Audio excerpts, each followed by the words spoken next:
Qu'est-ce que le temps en est? Euh, Est-ce que c'est ce fleuve qui nous emporte sans arrêt? Ou alors c'est plutôt comme une voie ferrée qu'on parcourt? C'est une question vertigineuse posée par Stephen Hawking lui-même. Exactement. Et aujourd'hui, on va explorer comment il a tenté d'y répondre en plongeant dans son livre L'univers dans une coquille de noix. Hmm. Ce livre, il date de 2001. C'est un peu une suite ou une mise à jour de son énorme succès Une brève histoire du temps. Oui, il voulait partager les dernières avancées, son excitation face à la recherche. C'est ça, en étant, il espérait, encore plus accessible. Il y a beaucoup d'images d'ailleurs. Tout à fait. Et le titre? L'univers dans une coquille de noix. Ça suggère plein de choses, non? L'infiniment grand dans l'infiniment petit. Peut-être nos propres limites à comprendre tout ça? Exactement. Alors notre mission, si on peut dire, c'est d'aller chercher les idées clés, les concepts les plus stimulants de ce livre. D'accord. On va décortiquer un peu ces idées sur Einstein, la forme du temps, les trous noirs, bien sûr, l'origine de l'univers, et puis les trucs plus spéculatifs comme la théorie M. Une exploration guidée donc. C'est ça, des idées qui façonnent notre vision du cosmos, quoi. Bon, alors, commençons par le commencement, ou presque. Einstein. Début du XXe siècle, Mhm. on avait cette vision, disons, assez classique, un espace absolu, un éther un peu mystérieux, Oui, cet éther supposé tout remplir, et un temps qui s'écoule pareil pour tout le monde partout. Et là, 1905, l'anus mirabilis. voilà, Einstein arrive et paf, il bouscule tout. L'éther déjà, que l'expérience de Michelson-Morley n'avait pas trouvé. Einstein dit « on n'en a pas besoin, poubelle ». Et le temps absolu, Pareil. Fini? C'est ça la relativité restreinte. explique-nous un peu, les bases. En gros, il y a deux postulats. Le premier, les lois de la physique, elles sont les mêmes pour tous les observateurs qui bougent à vitesse constante en ligne droite. Logique ça. Et le deuxième, la vitesse de la lumière dans le vide, c'est une constante. Peu importe si vous courez vers la lumière ou si vous vous en éloignez, vous la mesurez toujours à la même vitesse, environ 300 000 km par seconde. D'accord. Et ça a des conséquences. Énorme! Si la vitesse de la lumière est constante pour tous, alors le temps ne peut plus être absolu, il devient relatif. Relatif, c'est-à-dire. Votre temps, votre horloge, ne s'écoule pas au même rythme que la mienne si on est en mouvement l'un par rapport à l'autre. C'est le temps personnel. C'est le fameux paradoxe des jumeaux, ça. Celui qui part en fusée vieillit moins vite. C'est exactement ça. Et ce n'est pas juste un paradoxe théorique, hein? Ah non, Non, non. Ça a été vérifié expérimentalement, avec des horloges atomiques ultra précises qu'on a fait voler dans des avions. c'est dingue. L'écart est infime à ces vitesses, mais il est là, mesurable. Et puis, l'autre conséquence géante, Égale mc carré. bingo, l'énergie est égale à la masse multipliée par la vitesse de la lumière au carré. Ça veut dire que masse et énergie sont deux faces d'une même pièce. Une toute petite masse peut libérer une énergie colossale. L'énergie nucléaire. Voilà. Et malheureusement aussi, la bombe atomique. Ce qui a horrifié Einstein d'ailleurs, hein. Oui, j'imagine. Mais cette théorie, la relativité restreinte, elle avait un souci avec la gravité, non? Exactement. La gravité de Newton, elle agissait instantanément à distance. Si le Soleil disparaissait, paf, la Terre le saurait tout de suite. Ce qui contredit la vitesse limite de la lumière. Tout à fait. L'info « le Soleil a disparu » ne peut pas aller plus vite que la lumière. Il fallait une nouvelle théorie de la gravité. Et c'est là qu'Einstein a eu son idée la plus heureuse. C'est comme ça qu'il l'appelait, oui. L'équivalence entre gravité et accélération. L'expérience de pensée de l'ascenseur. Ah oui, si on est dans une boîte fermée, Hein? on ne peut pas distinguer si on est posé sur Terre, attiré par la gravité, ou dans l'espace en train d'accélérer vers le haut. Les sensations sont les mêmes. Et à partir de ça, À partir de ça, et 10 ans de travail intense, il construit la relativité générale, en 1915. et là, l'idée centrale, c'est quoi? C'est que la gravité n'est pas une force au sens classique. La masse et l'énergie courbent la géométrie de l'espace-temps. Courbe l'espace-temps. Ouais. Oui, imagine une nappe en caoutchouc bien tendue, tu poses une boule de bowling dessus, ça fait un creux. D'accord. Si tu lances une bille à côté, elle ne va pas tout droit, elle suit la pente, la courbure. L'espace-temps, c'est un peu comme cette nappe. Les planètes tournent autour du Soleil parce qu'elles suivent les lignes droites possibles, on appelle ça des géodésiques, dans cet espace-temps courbé par la masse du Soleil. C'est une image très parlante. Mais comment on prouve un truc pareil? Que l'espace lui-même est courbé? Einstein a proposé un test. La lumière des étoiles, Elle aussi doit suivre la courbure. Mais on ne voit pas les étoiles près du Soleil, d'habitude. Non, sauf pendant une éclipse totale. Quand la Lune cache le Soleil, on peut voir les étoiles qui sont juste derrière, en apparence. Ah, et alors? Si l'espace est courbé par la masse du Soleil, la lumière de ces étoiles, en passant près du Soleil pour nous atteindre, devrait être déviée.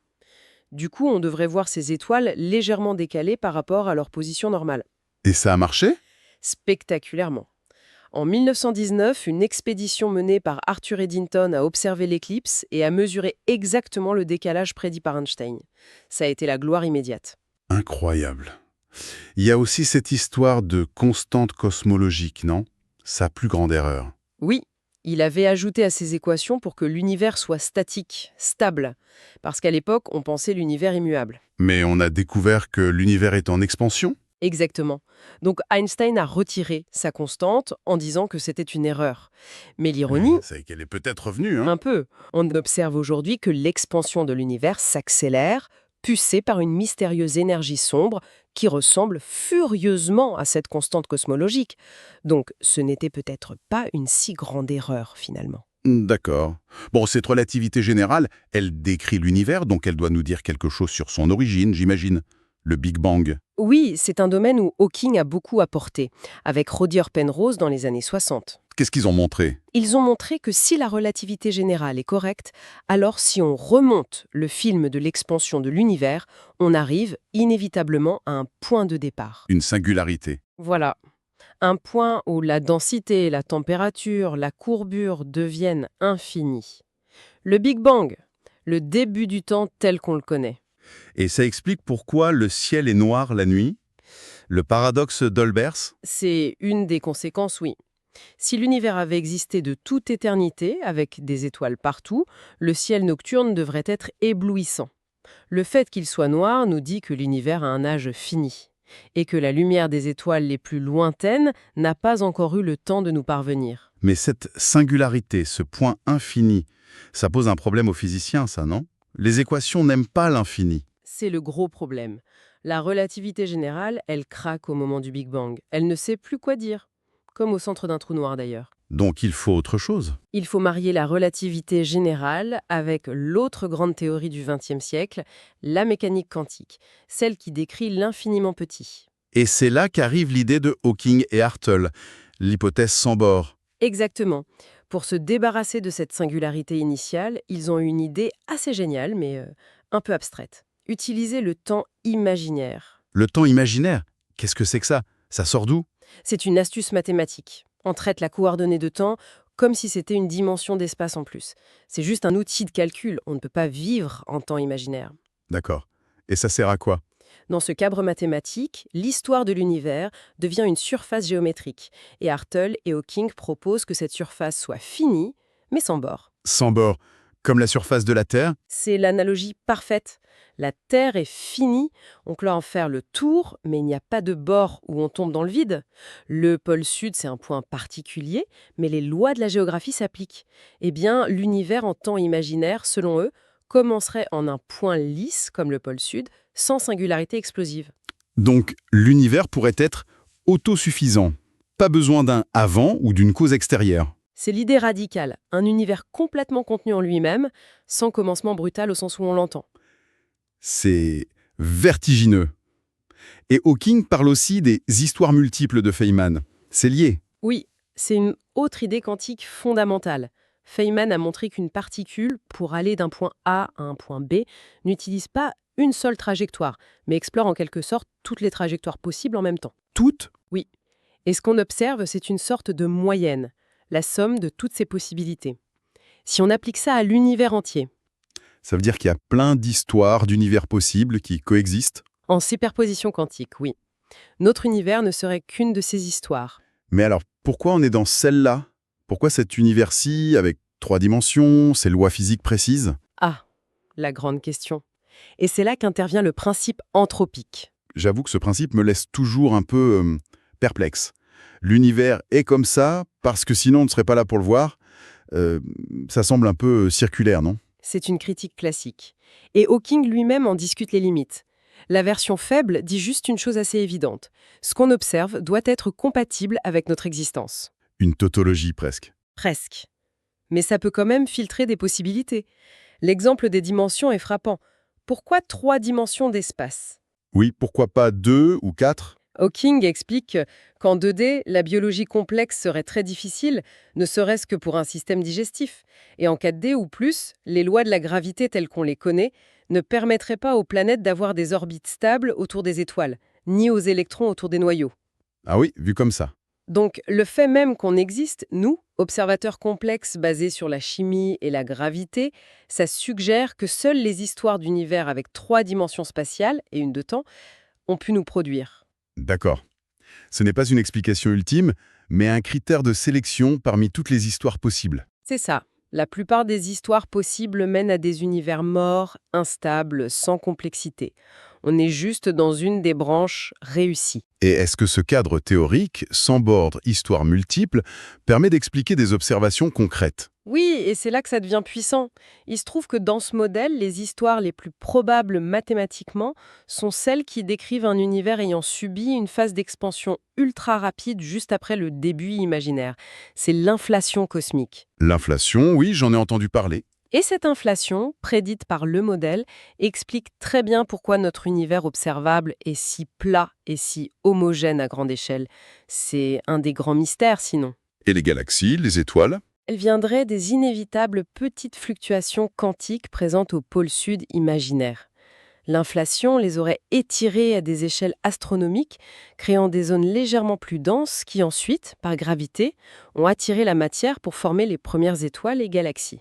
Et on voit ces fluctuations? Oui, c'est l'autre grand succès. Elles ont laissé une empreinte thermique dans le rayonnement fossile, le fond diffus cosmologique. Les satellites comme CUB, WIMAP, Planck ont cartographié ce rayonnement avec une précision folle. Et les cartes obtenues correspondent superbement aux prédictions de l'inflation issues de ce modèle. C'est assez convaincant, quand même. Passons au trou noir, un autre sujet fétiche de Hawking. Ces objets qui avalent tout. Même la lumière, oui. L'idée est ancienne, déjà John Michell en 1793, mais c'est la relativité générale qui leur donne une base théorique solide. C'est quoi exactement un trou noir, selon Einstein? C'est une région de l'espace-temps où la gravité est si forte, la courbure si intense, que rien ne peut s'en échapper une fois une certaine frontière franchie. Cette frontière, c'est l'horizon des événements. Le point de non-retour. Exactement. Et John Wheeler a eu cette phrase célèbre, « Un trou noir n'a pas de cheveux ». Pas de cheveux. Ça veut dire qu'une fois formé, un trou noir est incroyablement simple.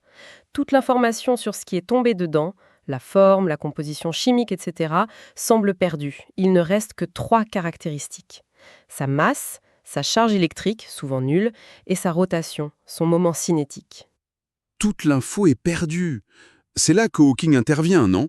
Sa grande découverte. C'est ça, sa contribution majeure sans doute. En 1974. En étudiant les effets quantiques juste à côté de l'horizon des événements. Oui, Il a découvert que les trous noirs ne sont pas complètement noirs. Ils doivent émettre un rayonnement, très faible mais réel. Le rayonnement de Hawking. mais comment si rien ne peut sortir? C'est un effet quantique subtil. Le vide autour du trou noir n'est pas vraiment vide. Il est rempli de paires de particules virtuelles qui apparaissent et s'annihilent constamment. D'accord. Près de l'horizon, il peut arriver qu'une particule de la paire tombe dans le trou noir, mais que l'autre ait juste assez d'énergie pour s'échapper. Pour un observateur loin du trou noir, c'est comme si le trou noir venait d'émettre cette particule. Ah, je vois l'idée. Malin. Et ce rayonnement a une température qui dépend de la masse du trou noir.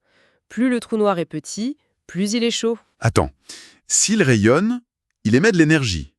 Donc d'après E égale mc carré, il perd de la masse. Exactement.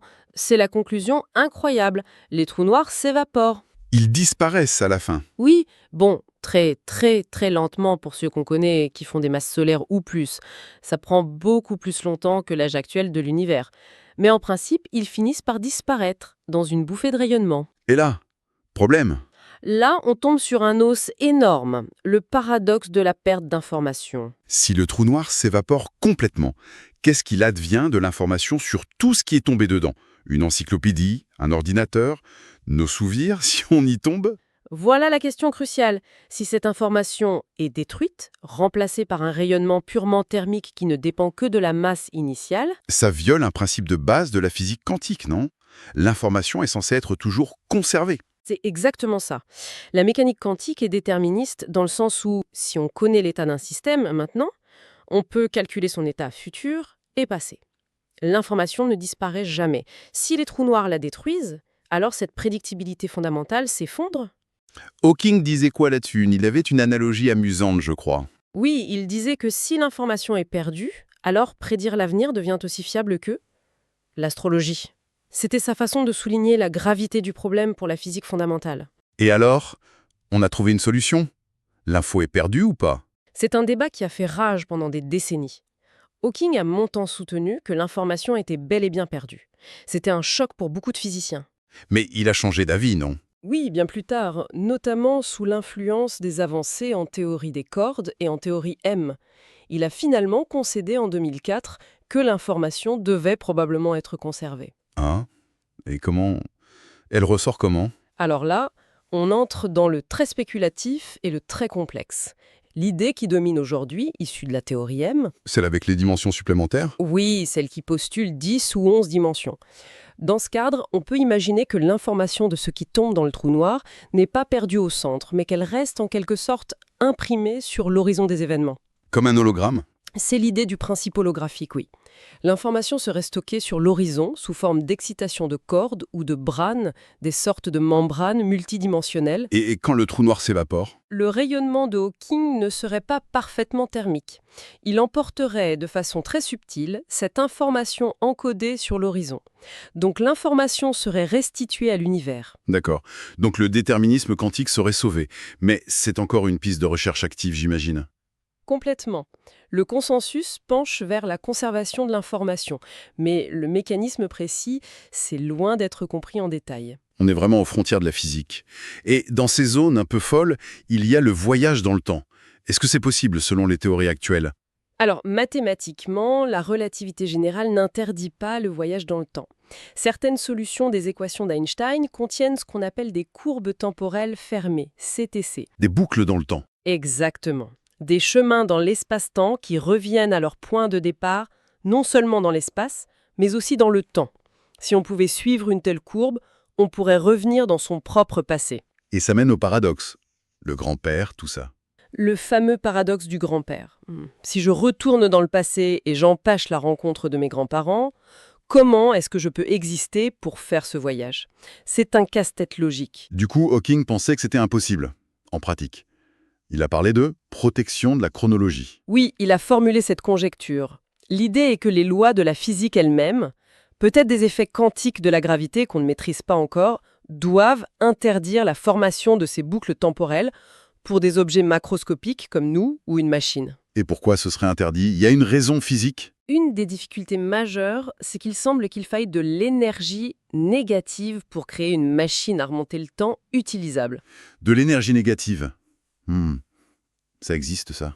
En physique classique, non. Une densité d'énergie est toujours positive ou nulle. Mais la mécanique quantique, elle, permet des fluctuations locales où l'énergie peut être négativement définie, très brièvement ou dans des conditions très spéciales. L'effet Casimir, par exemple, ou près d'un trou noir en évaporation. Donc, ce n'est pas totalement impossible. Pas totalement exclu par la théorie, mais les quantités nécessaires seraient probablement gigantesques et on ne sait pas comment les produire ou les maintenir. Et même si on y arrivait. Pour elle. La nature se protège en quelque sorte. On dirait bien. Et si on regarde avec les histoires multiples de Feynman, la probabilité qu'une histoire d'univers stable contienne des boucles temporelles semble être pratiquement nulle. Le voyage dans le temps reste du domaine de la science-fiction, a priori. Bon choix. Bon, pour finir, on doit parler de la théorie M et de ses mondes Bran. C'est un peu le candidat actuel pour une théorie du tout, c'est ça? C'est une des pistes les plus prometteuses, oui. La théorie M, c'est une sorte de synthèse et d'extension de toutes les théories des cordes précédentes. Elle postule que l'univers a 11 dimensions. 11 1, 10 d'espace et 1 de temps. Mais où sont les autres? On ne les voit pas? L'idée classique était qu'elles sont toutes petites, repliées sur elles-mêmes à une échelle microscopique. Mais la théorie M ouvre une autre possibilité. Laquelle? Que certaines de ces dimensions supplémentaires pourraient être grandes, voire infinies. Et c'est là qu'intervient le scénario du monde Bran. Le monde Bran, qu'est-ce que c'est?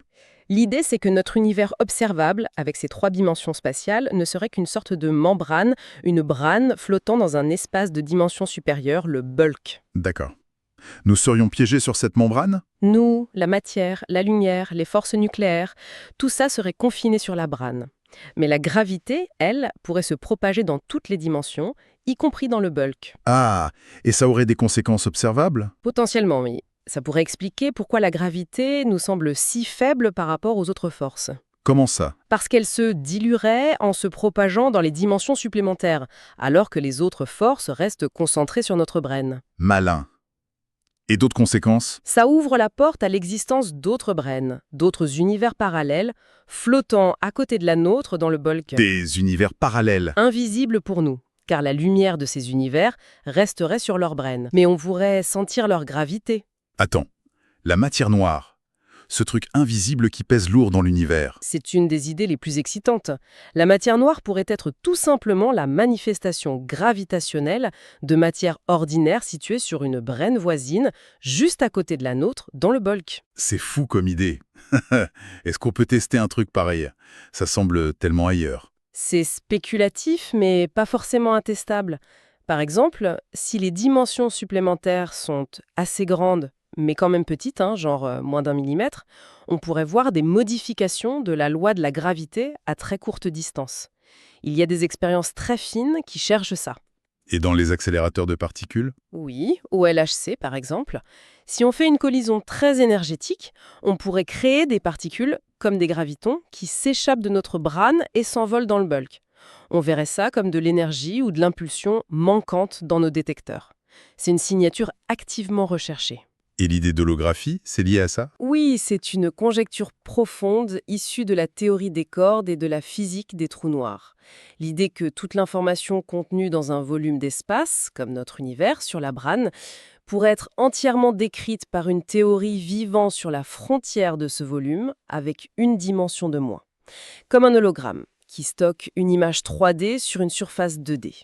Donc, notre réalité 3D ne serait qu'une projection? Une sorte d'ombre ou de projection d'une réalité plus fondamentale vivant dans plus de dimensions ou sur la frontière de notre espace-temps. C'est une idée qui remet en question la nature même de l'espace et de la réalité. Waouh, quel voyage folle. On est parti d'Einstein qui courbe l'espace-temps, on a vu l'univers naître peut-être sans début singulier grâce au temps imaginaire, on a frôlé le paradoxe de l'information avec les trous noirs qui s'évaporent, on a vu que le voyage dans le temps semble bien verrouillé, pour finir avec cette idée folle qu'on vit peut-être sur une membrane. C'est exactement ça. Hawking, dans L'univers dans une coquille de noix, nous guide à travers ces idées complexes mais fondamentales. Il nous montre un univers fascinant, régi par des lois, certes, mais où le hasard quantique, les histoires multiples, jouent un rôle clé. Notre univers, juste une coquille, une histoire parmi d'autres? Peut-être. Ou une brane parmi d'autres, flottant dans un espace plus vaste. La réflexion finale qu'on pourrait laisser, c'est peut-être celle-ci. Si notre réalité tangible, à 4 dimensions, n'est qu'une sorte d'ombre, une projection holographique d'une structure plus fondamentale, à 10 ou 11 dimensions, est-ce que ça change notre perception de nous-mêmes, de notre place dans tout ça? Bonne question. Et qu'est-ce qu'elle nous dirait, cette matière noire, si elle vient vraiment d'une brane voisine, si on pouvait percevoir autre chose que juste son poids? Qu'y a-t-il vraiment au-delà de notre coquille de noix? De quoi réfléchir longtemps après avoir refermé le livre.